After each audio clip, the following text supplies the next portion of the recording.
Welcome everybody. Yes, it's me Desmondo from the Shed of War. Yes, it's Gettysburg, day one. I have just set this up over the last few days and here it is in all its glory. Yes, this is Fire and Fury, it's brigade level rules. So this terrain is all set up for those size of units. If any of you played Brigade Fire and Fury, no, a lot of this terrain is representation, but extremely important. So here we are, as I scan out. This is basically the route the Confederates took in along this edge here, their first attacks, which were against these ridges here, which are lined with orchards and trees. And behind that, you have the seminary, very famous. It looks huge in this, but would you believe that is actually a 10 mil building? But even in 10 mil, it looks massive on this scale. But it's gorgeous. And took me forever to paint those damn windows, forever. So the idea of getting a smaller version and painting all those damn windows is not appealing, to be perfectly honest with you all. So it's staying as it is.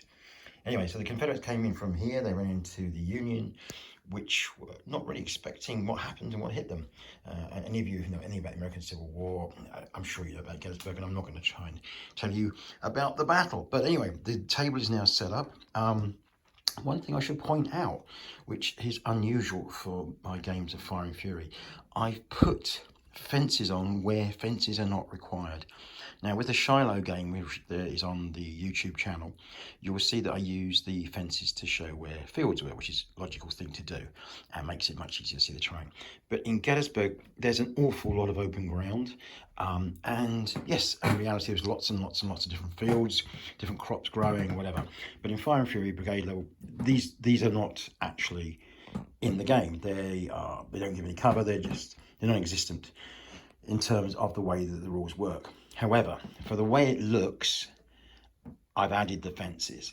And actually got the inspiration from the second edition of the rules, where actually there's a game setup of this, and they have put all the fences out and they have put fields on here. So yeah, it does look a hell of a lot better, I think. We'll see how it plays moving the figures about, but I'm sure it'll be fine. I'm really looking forward to replaying this.